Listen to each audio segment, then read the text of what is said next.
Aleluia. Como vocês estão, queridos? Está tudo bem? Nós vamos meditar na palavra do Senhor e eu gostaria que você pudesse, eu pretendo ser breve na meditação hoje. Nós temos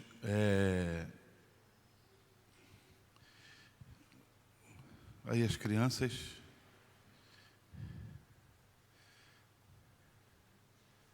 Eu vou orar por ele. É sábado, né? Nós vamos meditar na palavra. Depois eu vou orar pelo Matias, que vai fazer uma cirurgia no sábado. E é bênção para mim, né? Ele passar por a cirurgia também é bênção, porque os médicos direcionam. Mas é mais bênção para mim de estar orando, abençoando, pedindo para que Deus direcione. Nós estávamos conversando, eu, a pastora, e eu comentei com o Bruno algumas vezes. Nós temos tentado trazer à comunidade, à igreja, aos nossos corações, sempre uma palavra que você compreenda. Eu acho que, às vezes, nós estamos tão preocupados em poder nos aprofundarmos, né? E assim, cada leitura é uma revelação, e você, às vezes, fala, nossa, faz tempo que eu não vejo isso, faz tempo que Deus não fala isso num texto, no mesmo texto sempre. Mas nós temos tido, eu comentei com eles, da necessidade de nós falarmos sobre algumas coisas básicas do Evangelho. E eu vou te explicar por quê. Hoje, o Evangelho está tão permissivo, está tão a porta se alargou tanto, e, na verdade, a porta é estreita. E nós precisamos nos atentar com isso, porque tudo se pode em nome de uma vida sentada na igreja. Não pode. A vida, assentar-se, estar dentro da igreja, é excelente, precisa estar, mas o caminho é um só, é Jesus Cristo. Amém, queridos? É Jesus Cristo. Uma vida dentro da igreja, ela tem que vir do jeito que está, entrar do jeito que está, com defeito, com problemas, com dificuldades, como nós também temos, mas o que tem que acontecer é que a palavra tem que ser tão impactante que gere na vida das pessoas transformação. O grande problema é que o Evangelho tem sido entregue de uma forma, você vem, você faz, você frequenta para você poder ganhar. E na verdade não é isso. O Evangelho do nosso Senhor Jesus Cristo é diferente. Ele já te entregou, Ele já morreu.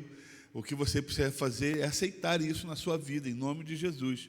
O que você e eu precisamos fazer é reconhecer isso na sua vida, nas nossas vidas, para vivermos. E hoje eu estava falando com o Bruno, mandei uma mensagem rápida, eu falei, Bruno, nós precisamos continuar pregando sobre salvação, sobre reino, sobre cruz, sobre perdão, sobre graça, sobre misericórdia, sobre assuntos que às vezes passam no meio do dedo, assuntos que às vezes passam desapercebidos. E nós ficamos tão preocupados em falar que vai dar tudo certo, que as portas vão se abrir, o milagre vai chegar. Nós ficamos tão preocupados em falarmos que Deus vai fazer, porque Ele é Deus fiel, Ele é dono do ouro e da prata, e de fato é. Mas antes de ser dono do ouro e da prata, Ele é Deus da salvação, Ele é Deus da graça, Ele é Deus que transforma, Ele é Deus de posicionamento. E Evangelho, vida cristã, são para homens e mulheres posicionados. São para homens e mulheres que decidem. Senão, queridos, nós vamos ter uma surpresa desagradável, porque a porta continua estreita, mesmo que algumas pessoas coloquem o pé e tente abrir a porta, ela continua estreita. Eu lembro quando eu era mais novo, lá no Rio de Janeiro, e às vezes o trem ia fechar a porta, você entrava no meio e forçava para abrir a porta, as costas abriam um lado, o pé abria outro, e para que a porta ficasse aberta para entrar vento. No reino não tem como, isso não existe, você forçar. No reino, ou nós nos colocamos, ou nós mudamos, ou nós reconhecemos, ou as coisas não acontecem e vamos ter frustrações. E eu tenho orado no meu coração, inclusive isso tem me incomodado, que eu não quero responder pelo sangue de ninguém, de jeito nenhum. Eu quero responder pelo meu, que já é difícil, né? Pela minha vida, que já é uma luta, conduzir ela até o céu.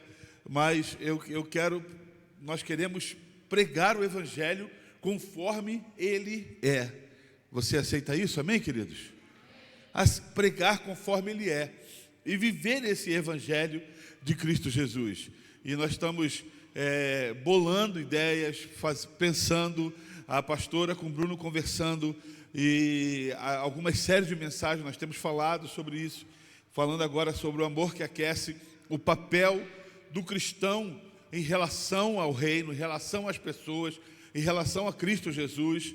Nós falamos há pouco tempo agora aí, uma série falando de eternidade, para que eu e você possamos sermos massificados nesse assunto, para que eu e você possamos ser assim, inundados nesse assunto, que você saiba que existe vida eterna, e que essa vida eterna precisa ser conquistada, precisa ser vivida, precisa ser se colocado para poder viver essa vida eterna em nome de Jesus Cristo, porque a sensação que eu tenho é que o Evangelho de hoje fala de uma vida terrena, e aqui passa rápido, irmãos, passa rápido. Eu estava vendo uma postagem de algumas pessoas que morreram, pessoas que eu nem sabia que tinham morrido. Falei, meu Deus, essa pessoa morreu. Falei, cara, ninguém me avisou que ele morreu. Artista da Globo, sabe, amigos? Então, assim, que morreram. E eu fiquei olhando aí, assim, um morreu com 23 anos, insuficiência respiratória. Outro morreu com 30 e poucos anos, parada cardíaca. O outro, vírus, soro positivo. O outro, aí começou, eu falei, esse povo morreu? Parece que eu vi ele na televisão esses dias, né? E assim, pessoas com 30, 20, 22, 24, um com 17. O problema é que nós achamos que a terra é para ser vivida, bem vivida, despojada. E, na verdade, aqui é uma batalha constante de salvação, uma batalha constante contra o inimigo e seus anjos, uma batalha constante para que você viva a sua vida diante de Deus. Na segunda-feira nós tivemos uma reunião da rede de líderes, um momento muito especial. O pastor Lucas Ataíde pregou aqui para os pastores, e ele trouxe uma palavra muito pontual e um despertar. Eu estava conversando hoje com alguns pastores, pelo menos com 2, e um pastor falou assim para mim assim, ele é abusado de falar do jeito que ele falou com os pastores, né? Eu falei, abusado aos pastores que não ouvem e vivem desfrutando da noiva, conforme ele falou. Eu falei, abusados somos nós, pastores. E é esse evangelho que nós devemos entender e viver, um evangelho genuíno e real. E hoje eu quero compartilhar com os irmãos alguma coisa que vocês que já sabem, que vocês já vivem, e eu acho que todos vivem, é sobre a graça de Deus. A graça do Senhor sobre a minha vida e sobre a tua vida. Nós deveríamos sempre termos corações alegres quando você imagina que a graça do Senhor te alcançou. A tristeza deveria ir embora, a reclamação, as murmurações, os desarranjos emocionais deveriam ir embora, quando eu imagino que eu simplesmente, sendo Alexandre, a graça do Senhor foi lá onde eu estava e alcançou a minha vida e fez o que fez. Então, eu deveria ter no meu coração um coração de gratidão continuamente, um coração rendido aos pés do Senhor, porque a ideia é que nós não somos merecedores, mas a graça nos alcança. A graça vem sobre a sua vida e sobre a minha vida, e mesmo não sendo merecedores, ele fala, foi por amor, mesmo sem saber se você e eu iríamos amá-lo, ele morreu por amor. E aí nós deveríamos então, quando você abrir a sua boca no intuito de murmurar, de reclamar de alguma coisa, no intuito de desejar parar, você deveria falar, não, eu nem merecia, ele fez isso por mim, eu não deveria reclamar, eu deveria passar por essa prova, eu deveria passar por isso, eu deveria reconhecer que se Ele morreu por mim, Ele é capaz de fazer ainda muito mais do que já foi feito. E isso é extremamente importante. Mas eu queria que você abrisse a tua Bíblia lá no livro de 2 Samuel.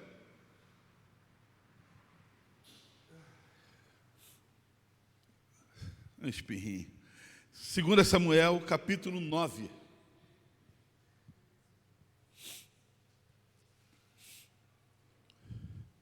Nós vamos ler do 1 ao 13. É uma história bem conhecida, a história de Mefibosete. E queria que você acompanhasse.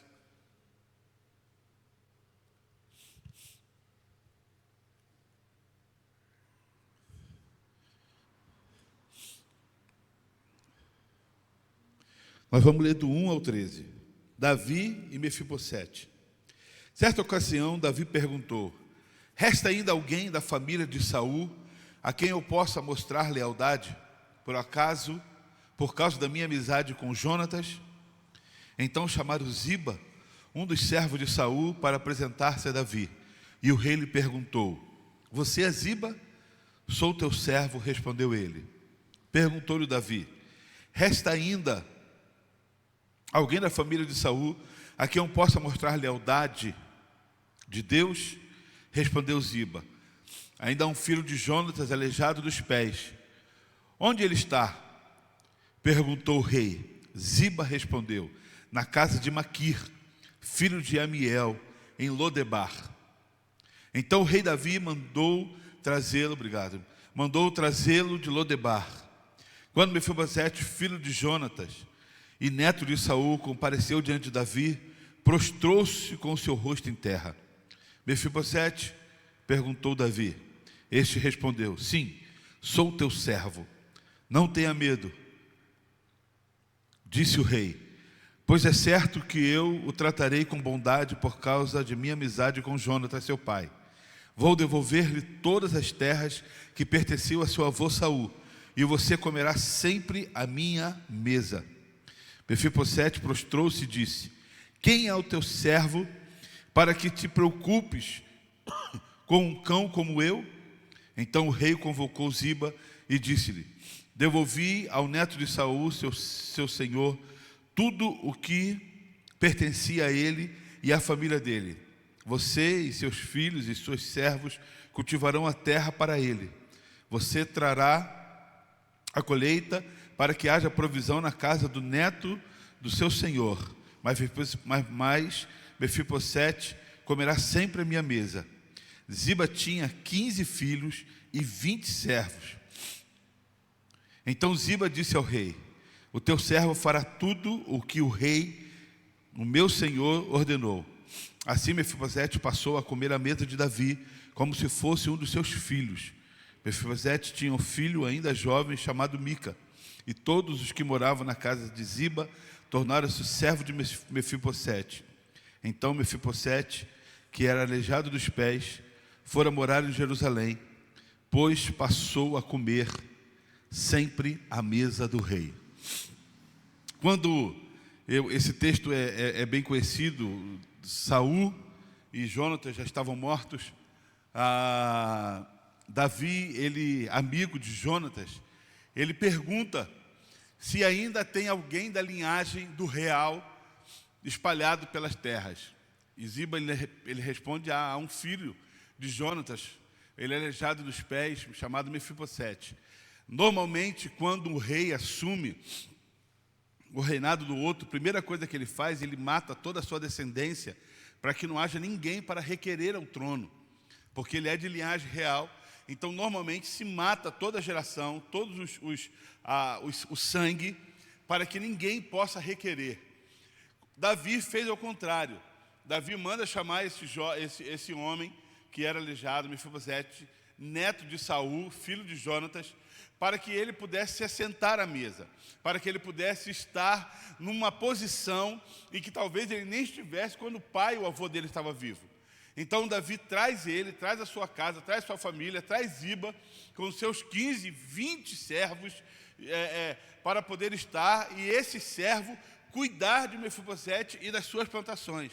Então, a história desse homem que tinha tudo para dar errado, muda os parâmetros, ele sai de Lodebar para poder vir estar à casa de Davi em Jerusalém, porque Davi simplesmente entendeu que precisava derramar graça sobre a vida daquele homem. Precisava amar aquele homem, precisava, devido à amizade que ele tinha com Jonatas, ele precisava considerar quem que era aquele rapaz. Quando nós lemos esse texto, você precisa entender que Mefibosete, ele estava, apesar de estar com as pernas, que ele era aleijado, ele estava num lugar que era chamado Lodebar, Lor não, Debar raiz, sem pasto. Uma terra que não tinha projeção nenhuma. Você sabe que para nós podermos sobreviver, você precisa comer, você precisa morar, ter aonde você está um lugar para poder plantar e comer. Hoje você não faz isso porque do lado da sua casa tem um mercadinho, tem uma padaria que você sai, louvado seja o Senhor pelos mercados da vida, né? Porque de vez em quando eu vou levar o Isaac no trabalho e aí eu passo lá na beira do banhado, lá perto daquele ginásio grandão que tem lá, como é que é? Lá no Jardim das Indústrias, no Farmaconde Arena lá, passo lá, irmão, está tudo branco, mas tem uma senhora com uma bancada cheia de alface, cheia de rúcula, cheia de não sei do que, ali você quase não vê ela, e ela fica em pé ali, num frio de lascar, e eu falo, senhora, que horas a senhora levantou para que esses legumes estejam aqui? Para que essas hortaliças estejam aqui? Umas 4h30, 5 horas da manhã. A gente não enxerga a plantação. A gente pega assim, no tato, vem cortando, para que 7h30 da manhã esteja aqui, tudo prontinho. Bem, louvado seja o Senhor por quem faz, e louvado seja o Senhor pelo dinheiro que a gente vai lá e compra e come. É um sossego em nossas vidas, senão eu tinha que levantar, plantar e comer. Mefibosete mora numa terra desse, sem raiz, sem nada, que não, tudo que você planta não dá. Mas havia um diferencial na vida desse homem. Ele era da linhagem real. Ele era da linhagem real. E sendo da linhagem real, Davi traz ele para que ele possa morar dentro do palácio. E a palavra deixa bem claro que Davi fala, a partir de hoje, você vai comer da minha mesa. Você vai comer do que eu comer. Você vai se assentar comigo para poder comer comigo. E isso é uma honra, porque se você observar o texto, quando Davi chama Ziba, Ziba chega perto dele e fala, teu servo. Ele já se coloca no posicionamento de se rebaixar. Eu sou teu servo. Quando Mefibosete chega, Mefibosete não chega como batendo no peito, como o neto de Saul. Não, ele chega e fala, eu sou teu servo. Então, por favor, lembre-se que você tem um servo que está aqui na tua frente. Davi promove aquele homem de servo a se assentar-se à mesa do rei, a estar junto. Quando nós lemos esse texto fala muito sobre graça, daquilo que Davi fez, do posicionamento de Davi em relação àquele homem. Davi não se preocupou se aquele homem ia colocar veneno no seu vinho, Davi não se preocupou se aquele homem iria sabotá-lo mais na frente. Davi simplesmente derrama sobre ele graça. E é exatamente isso que Deus faz com a minha vida e com a tua vida. Quando Deus derrama amor sobre a minha vida e sobre a tua vida, sobre nós, Ele não está preocupado a forma ou o que nós vamos virar. Ele está preocupado que hoje você e eu precisamos ter esse encontro com Jesus Cristo. Que nós precisamos entender que a graça do Senhor nos alcança, nos tirando de uma terra que nada floresce, que nada cresce, e nos trazendo para o reino do seu amor. Você está aqui nessa noite? Então, não dorme não, Emily. Então isso é importante. O Senhor nos tira dessa terra árida e seca, das garras nojentas de Satanás, e nos traz para viver nas mãos do Senhor. Muitas pessoas não conseguem entender isso. Muitas pessoas não conseguem entender a mão e a astúcia de Satanás sobre a vida delas. Mas talvez hoje, você e eu aqui, sentados, se nós olharmos um pouquinho para trás, alguns anos para trás, você vai falar assim, meu Deus, como que eu fazia isso? Como que eu bebia o que bebia? Como que eu vivia o que vivia? Como que eu falava o que eu falava? Como que eu me posicionava da forma que eu me posicionava? E aí você e eu vamos começar a entender que é Deus nos tirando de terra seca e nos trazendo para nos assentarmos à sua mesa, para alimentarmos daquilo que Ele tem para derramar sobre nós. Pois bem, encontrando essa graça, nós começamos a entender começamos a aprender algumas coisas importantes da graça. A primeira é que a graça de Deus nos encontra primeiro. Antes de você maquinar, pensar, querer, a graça vem ao teu encontro. A Bíblia fala que Ele está à porta e bate. Ou seja, não é você que vai ao Senhor, é o Espírito Santo convencendo o homem do pecado, convencendo eu e você de quem somos, da natureza pecaminosa que habita em nós, convencendo-nos que precisamos do Senhor. Ele vem ao nosso encontro. Não foi por sua obra e por minha obra. Eu aceitei a Jesus porque eu fui lá. Não, antes de eu ir, o Espírito Santo veio. Antes de eu me entregar, Ele veio até mim. Ele moveu meu coração. Ele convenceu-me do pecado. Ele me fez entender a necessidade de estar diante da presença do Senhor. Antes de eu encontrar essa graça me encontrou. Porque a palavra do Senhor diz que Ele morreu por todo, porque Deus amou o mundo de tal maneira que Deus Filho ingênuo para todo aquele que nele crê não pereça. Por todos, Ele morreu por todo mundo.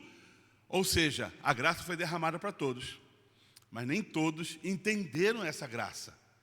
Então você precisa entender que não foi pelo seu próprio esforço, foi por amor. Ele se entregou, Ele veio, Ele morreu, Ele se fez forma de homem, viveu nessa terra, se entregou para que hoje nós pudéssemos ter vida e vida em abundância. A primeira é que a graça do Senhor nos encontra. Nos encontra. É interessante, eu não sei se você já teve essa oportunidade de falar com pessoas em que já ouviram falar, em que souberam, e quando se deparam com essa graça, elas falam, não quero. E aí você fala, como assim você não quer? Não quero. Mas eu estou falando da graça de graça. Não, eu não quero. E aí parece ser uma coisa tão agressiva aos nossos corações. Ele fala assim, mas rapaz, eu recordo, eu já comentei aqui na igreja uma vez, que meu pai tinha uma prima, e a prima estava morrendo, e ele precisou ir lá orar por ela, e falou assim, você precisa perdoar as suas irmãs. Eu não vou perdoar. Mas minha filha, não vou falar o nome dela, porque de repente isso chega, mas minha filha, você precisa perdoar, porque se você não perdoar, eu não vou perdoar. Não, você não está entendendo. Você precisa perdoar, porque se você não perdoar, você vai queimar no fogo. Eu não vou. Não.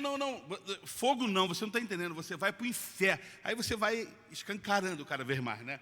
Aí lago de enxofre, demônio, rabo, chifre, tridente. Você vai colocando mais e mais alegorias no inferno, cada vez mais, né? Dragão de 7 cabeças, comendo a sua cabeça. Ele come a sua cabeça, nasce outra. É morte constante. Eu não vou. E aí eu lembro que meu pai falou assim, então tá bom. Então vai para o inferno. Não tem muito o que fazer. E meu pai era ótimo para isso. Então vai para o inferno. Então tá bom. Sabe, queridos, a graça nos alcança. A graça nos encontra primeiro. Mas é necessário nós falarmos, eu quero. Você precisa entender isso. O Senhor vem constantemente sobre as nossas vidas. E constantemente você precisa falar, eu quero, eu te aceito, eu preciso, eu quero viver isso. Sabe, irmãos, se nós não reconhecemos, a cada dia nós damos um passo atrás da vida espiritual. E é triste, porque você vê grandes homens, grandes mulheres, pessoas extremamente envolvidas e talentosas, que estão tão distantes de Deus, tão distantes, e que você não vê mais graça nenhuma nela. Você fala, cara, eu vejo o talento, eu até vejo o dom, eu até vejo quem foi você, mas hoje eu não vejo mais a graça do Senhor sobre a tua vida. Por quê? Porque houve um distanciamento. A graça continua lá, os braços continuam abertos. Ele continua falando: vinde a mim todos vós que estão cansados, sobrecarregados, que eu vos aliviarei. Mas a pessoa vai se distanciando a tal ponto em que ela não mais é confundida com a graça de Deus. Nós precisamos entender isso em nome de Jesus, que essa graça, ela nos alcança, ela vem até nós, e que nós precisamos abrir o coração e falar: eu quero, eu te aceito, eu recebo diariamente essa graça de Deus. Eu tenho um hábito no meu coração, e hoje eu falei algumas vezes, eu nem sei se a pastora observou, que depois que eu falei, puxa, oh Deus, oh Jesus, me ajuda. Mas algumas coisas, a cabeça vai a 1.000.000 por hora, e aí o que tem para poder falar, e a Bíblia diz isso, que a boca fala o que o coração está cheio, falar: Jesus, me ajuda nisso aí. Aí eu convidando a graça, para ser graça sobre a minha vida.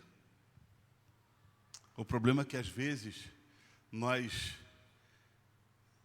negamos a graça e colocamos sobre nós tantas outras palavras. Deixe essa graça do Senhor vir sobre a tua vida todos os dias, em nome de Jesus Cristo. Segunda coisa que eu aprendo, que você só encontra a graça quando deixa para trás um passado deficiente. É importantíssimo nós entendermos isso, porque a graça causa em nós transformação. A graça do Senhor causa na minha vida, na sua vida, mudança. E para ela de fato ter eficácia nas nossas vidas, nós precisamos deixar para trás um passado. Precisamos deixar para trás. E deixar para trás não é ter mais vontade. Não fazer igual o povo que saiu do Egito. Bom era lá pelo menos tinha cebola, lá pelo menos tinha água. Éramos escravos, está certo, vivíamos mal, mas pelo menos lá tinha. Olha que vida miserável, irmãos, comer cebola. Lá pelo menos tinha.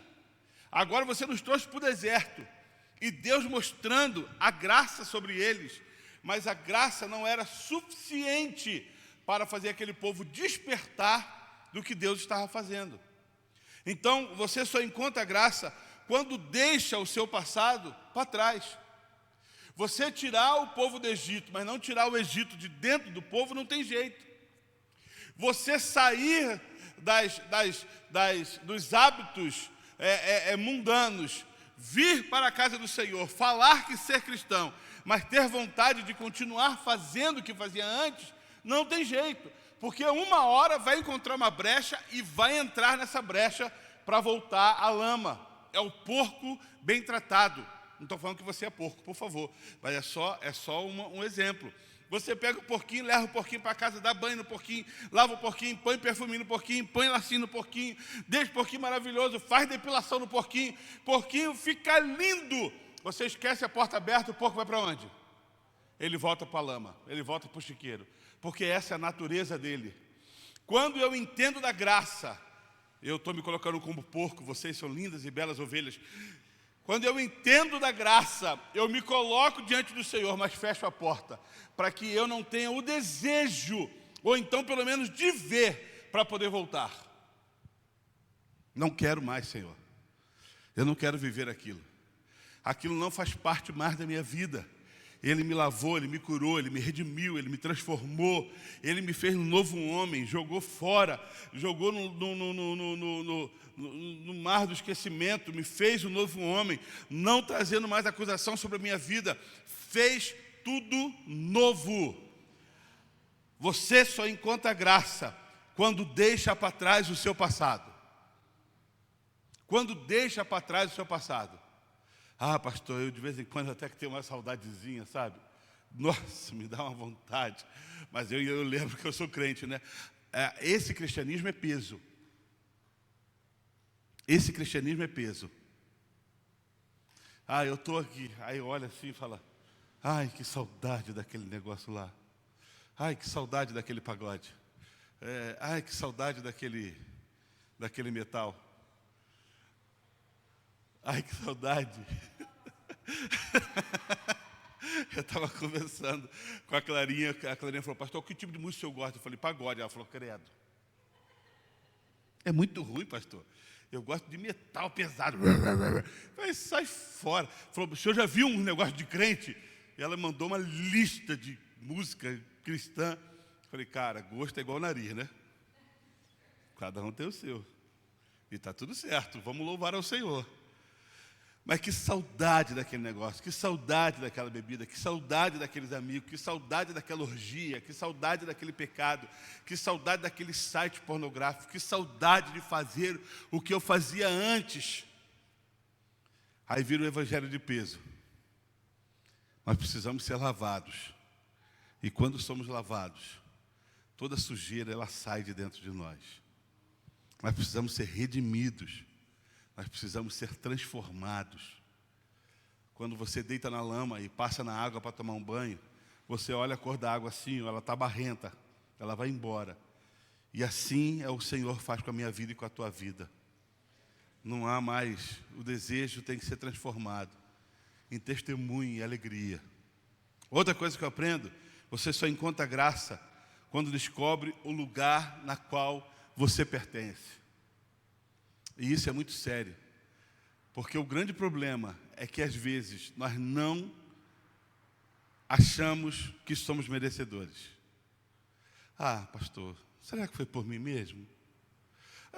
Pode ter sido para o Bruno, nasceu na igreja, pode ter sido para o Andrezinho, bonzinho. Toca contrabaixo, a gente nem ouve o contrabaixo dele. Do Everton não, mas do Andrezinho. Será que não foi para outro? Será que não foi? Eu não nasci para isso. Eu já ouvi pessoas falando assim, eu não nasci para essa vida cristã. Mas que papo furado é esse, irmão? Se o evangelho é para todos, ele morreu para todos, mas você só vai desfrutar dessa graça quando você entende, descobre que lugar você pertence. O seu lugar não é no inferno. Porque a palavra do Senhor diz que o inferno foi feito para o diabo e seus anjos. Não fala para o diabo, seus anjos e parte da humanidade. Foi feito para o diabo e seus anjos. O céu foi preparado para aqueles que aceitaram Jesus como seu Salvador. Eu vou preparar-vos um lugar. Eu vou preparar uma nova Jerusalém. Eu vou preparar um lugar onde estaremos juntos para toda a eternidade.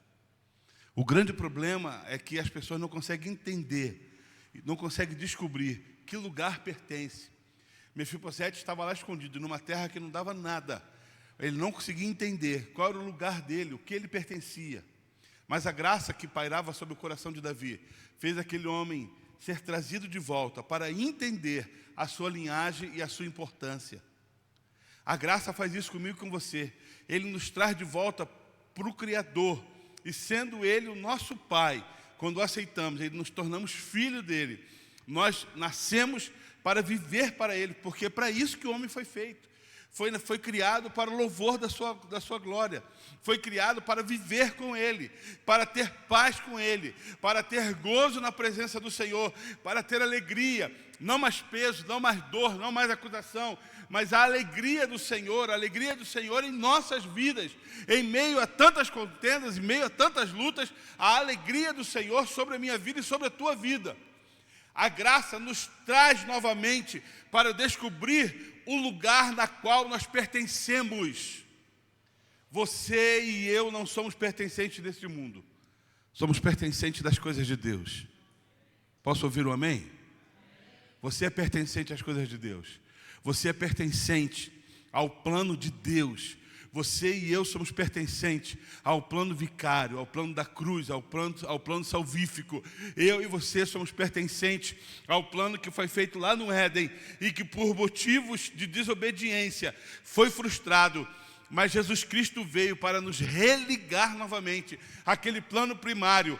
Esse é o plano de Deus, para que vivais em paz, para que tenham paz e tenham segurança que o Senhor é Senhor sobre as nossas vidas. Você só encontra graça quando descobre o lugar na qual você pertence. Quando você descobre esse lugar. Eu não sou pertencente às coisas do inferno. O meu lugar é nas coisas de Deus. E nas coisas de Deus eu quero ter alegria. Eu quero ter paz. Eu quero ter contentamento. Eu quero ter satisfação. Satisfação em estar na casa do Senhor. Eu estava conversando com a Débora, acho que a gente estava viajando, indo para a Americana, a última vez que nós fomos, e tocou uma canção no carro, e eu falei para ela assim: Débora, eu gosto muito dessa canção. Eu acho que essa canção tem tudo a ver comigo, porque no meio da canção fala que o meu prazer é estar na casa do Senhor, nos átrios, na casa do Senhor. E eu falei para ela, eu fui criado dentro da igreja. Dentro da igreja, quando criança, aprendi a andar de patins, aprendi a andar de bicicleta, aprendi a correr, caí, machuquei. Tenho cicatriz de cair dentro da igreja. Mas o meu maior gozo, o meu maior prazer é estar na casa do Senhor. Às vezes, durante o dia, eu venho, paro o carro aqui, entro, sento aqui dentro sozinho e fico parado, porque eu estou na casa do meu Pai. Só isso. Só isso. Estou sentado ali, encostado, olhando. Aí, de vez em quando, estrala alguma coisa em cima, eu levanto e vou embora. Porque o diabo também quer tomar conta, né, irmão? Estou aqui, de repente, trac. Falei, vou embora, que já deu a hora. Mas é gostoso você entender isso. E, além de tudo, é importante você entender isso. Que lugar você pertence? Vir à casa do Senhor não pode ser peso. Estar na presença do Senhor não pode ser peso. Orar ao Senhor não pode ser peso. Esse final de semana nós saímos, e aí nós saímos para dormir um pouco, para descansar um pouco. E nós conseguimos alugar uma casa de frente para umas montanhas, assim, um lugar bonito, irmãos. E eu falei, eu vou dormir até acordar. Sabe aquele negócio, vou dormir até acordar? Falei, até acordar. Na hora que eu acordar, acordei. André e Di foram juntos, na hora que eu acordar, acordei. 5:30 da manhã, o olho, paf. Falei, está amarrado, Jesus, puxa, que a vida. E aí, a casa era toda de vidro. E eu não queria sair, porque a casa é de vidro. Imagina você sair do quarto, abre a porta, tem um cara assim, Nossa, eu caio para trás, irmão. Vocês estão rindo? Tem gente que não levantava para beber água de madrugada. E aí eu ficava deitado, esperava o sol. Quando eu via que estava dia, eu saía. E aí eu saía, abria a porta, um frio de lascar, mas tinha aquele solzinho michuruca ali, não crescia nada. Sentava ali, olhava para as montanhas e falava, Senhor, obrigado. Pelo privilégio que nós temos de ter paz na Tua presença. De ter tranquilidade na Tua presença. Obrigado, Senhor, porque Tu és um Deus tremendamente fiel. Sentava naquele sol, ia aquecendo, mas aí aquecia demais, eu saía, porque já estava o bacon, já estava fritando, eu saía. E aí a pastora acordava e ia com a Alice para fora assim. Bom dia, Deus. Eu falava, é muita loucura, né, irmãos? Aí é muita loucura, mas tudo bem. Mas se você não entender o lugar na qual você pertence, você não consegue entender que Deus é o Senhor sobre todas essas coisas. E em todos esses momentos. Porque não é só no momento de frente para uma montanha, num lugar lindo, paradisíaco, parado, olhando. Mas Ele é Deus dos vales e é Deus também dos melhores momentos da vida. E eu preciso entender que lugar eu pertenço. E se eu sou pertencente, o dono desse lugar prometeu que estaria sempre comigo. Eis que estou convosco, todos os dias. Alexandre, todos os dias. Não é só nos dias bons. Não, todos os dias eu estarei com você. Até o fim de todas as coisas. E último, você só encontra graça por causa do filho. Quando esse texto fala que nesse caso Mefibosete era filho de Jonathan. Nós só encontramos graça por causa de Jesus Cristo. Jesus Cristo é o elo dessa graça. Jesus Cristo é aquele que veio cumprir a graça. Quando Ele mandou o seu Filho para morrer por mim e por você. Você só encontra a graça quando você encontra o Filho. Não tem como. Não tem para onde correr, irmão. Não tem como fugir disso. A Bíblia nos deixa ter versículos que são muito chaves na vida cristã, quando Ele fala que eu sou o caminho, eu sou a verdade, eu sou a vida. São 3 situações em que, se você não vive, não tem como. Eu sou o caminho, viver Jesus Cristo. Eu sou a verdade, viver a verdade do Evangelho de Cristo Jesus, a verdade do que a palavra diz. Eu sou o caminho, a verdade, e Ele é vida gerando vida em nós. E isso é tão importante, que essa graça só é revelada quando você encontra Jesus Cristo. Essa graça só é revelada quando nós temos esse encontro com o Senhor Jesus. Essa graça só é revelada quando nós temos esse encontro. E aí paramos e falamos, opa, essa graça foi revelada a mim e eu quero aceitar. Porque é o que Deus proporcionou à minha vida. É o que Deus proporcionou a mim para que hoje eu pudesse ter vida. E não tem como você viver um evangelho sem Jesus Cristo. Não tem como eu e você vivemos o evangelho sem Bíblia. Não tem como nós vivemos o evangelho sem oração. Não tem como nós vivemos o evangelho sem igreja. Não tem como, Bruno. Viver o evangelho sem igreja, isso aqui me forja. Isso aqui me trata. Isso aqui me molda. A igreja trabalha o meu caráter. A igreja trabalha o meu temperamento. A igreja trabalha a minha vida. Não tem como eu ser cristão se a Bíblia não é uma fonte sobre a minha vida. Não tem como eu ser filho se a oração não está constantemente nos meus lábios, nos meus pensamentos. Não, ser cristão, pastor, é muito melhor do que isso. Ser cristão é quando eu passo na rua, eu vejo uma casa, um carro, eu vejo um emprego, estico a minha mão e profetizo. Não. Essa é a rabeira do Evangelho. O Evangelho de Cristo, o núcleo do Evangelho de Cristo é Jesus Cristo. Ele é o nosso Senhor. Esse é o centro de todas as coisas. Mas e a casa, e o carro, e o dinheiro, e o emprego? Isso aí, irmão, é consequência. As outras coisas vão sendo acrescentadas.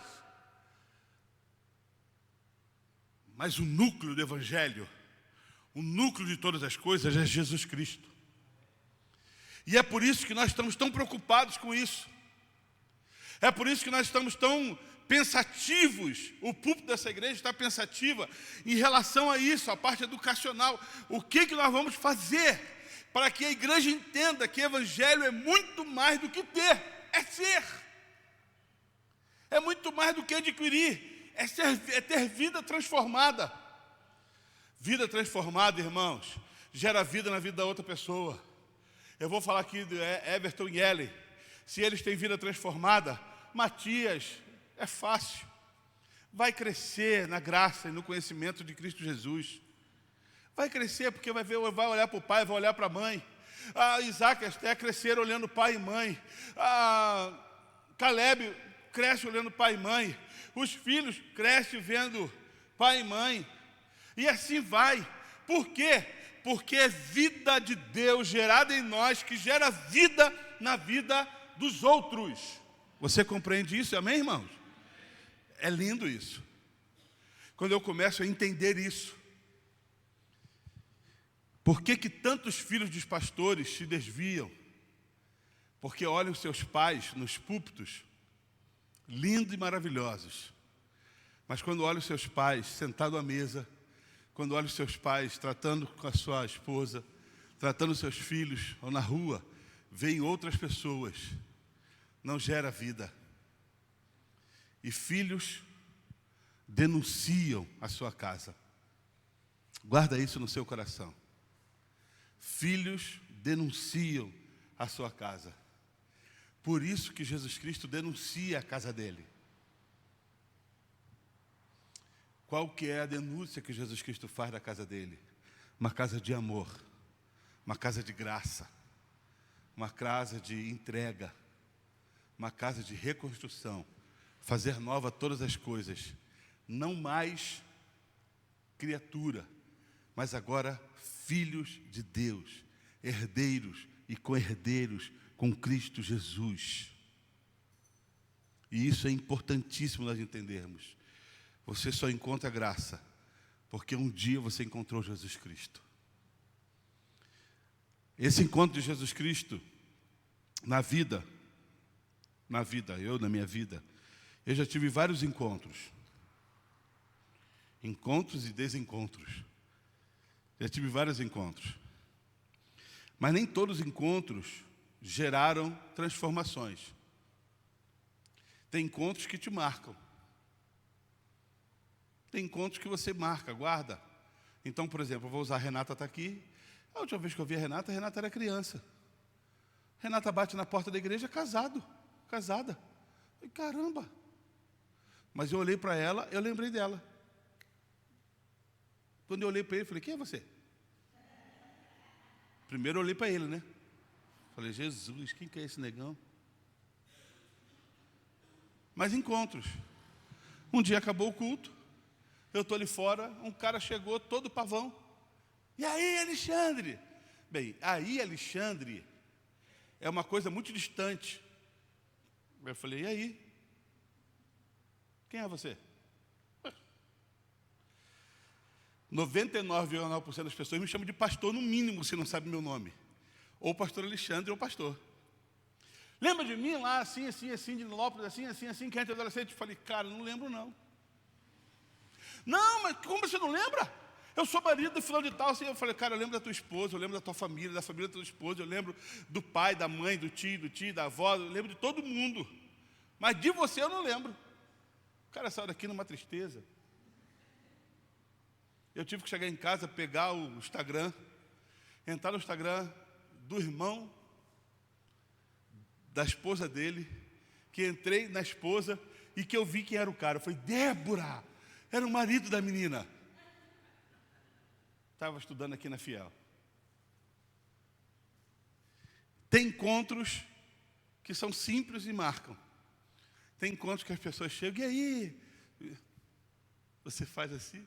A Débora, quando a gente era pastor americano, uma igreja de mil pessoas, a Débora falava assim, Alexandre, pelo amor de Deus, pelo menos ri. Quando a pessoa passar por você e falar, oi, você fala, oi, tudo bem? A Débora, nunca vi na minha vida. Não sei nem quem é, mas ri, pelo menos ri. Então tá bom. Ai. Porque tem encontros que não fazem diferença. Tem encontros que não fazem diferença. Tem encontros que não marcam. Nós estávamos passeando, aí o André falou assim, imagina, pastor, aqui, a gente encontrar alguém, o senhor encontrar alguém que conheça? Eu falei, De repente estou andando, alguém fala assim, Alexandre, irmão, é assim, quando Alexandre tem aí? Levanta 10, né?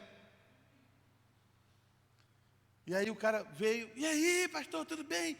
Falei, rapaz de Deus. Falei, André, encontrou? Como é que você está? Ele falou, o senhor está a mesma coisa. Não pude falar a mesma coisa dele. Falei, estamos juntos, e aí, que bom. Estamos com um projeto bom de abrir uma igreja americana, Bruno. Ele é de Americana. Mas era um rapaz que marcou nosso coração. Primeiro pela confiança que ele tinha em nós, por tudo, pela credibilidade. Existem encontros que marcam, existem encontros que passam. E você nem lembra mais quem são. O grande problema é que às vezes nós fazemos do encontro com Jesus, encontros que passam. Causou um arrepio essa noite, hein? Você viu? Nossa! O culto hoje foi maravilhoso. Eu arrepiei 3 vezes e derramou uma lágrima do olho esquerdo. Não. Mas quando sai por essas portas, você esquece quem você encontrou. Você esquece com quem você se relacionou 1h30, 2 horas aqui nesse púlpito, ou dentro dessa igreja. Não fez diferença. Só passou na sua vida. O encontro com Jesus tem que gerar muito mais do que isso. O encontro com Jesus tem que causar transformação. Tem que causar marca. Tem que causar mudança. Se não causar mudança, só passou. Só se encontrou. Mas você não levou nada. Nessa noite eu gostaria de convidar você a ter um encontro real com esse Jesus. E que esse encontro com Jesus pudesse causar uma mudança real, transformadora. Não algo paliativo, não algo que seja assim, não, algo que me tocou. Há uma canção que fala, tocou-me, Jesus tocou-me. de paz Ele encheu meu coração. Entende? Encheu o meu coração. Talvez você não veja. Aí a música fala: quando o Senhor Jesus me tocou, livrou-me da escuridão. Nós precisamos ter esse encontro com Jesus. Não algo que passe, algo que transforme, algo que mude, algo que venha fazer a diferença em nossas vidas. Vamos ficar de pé?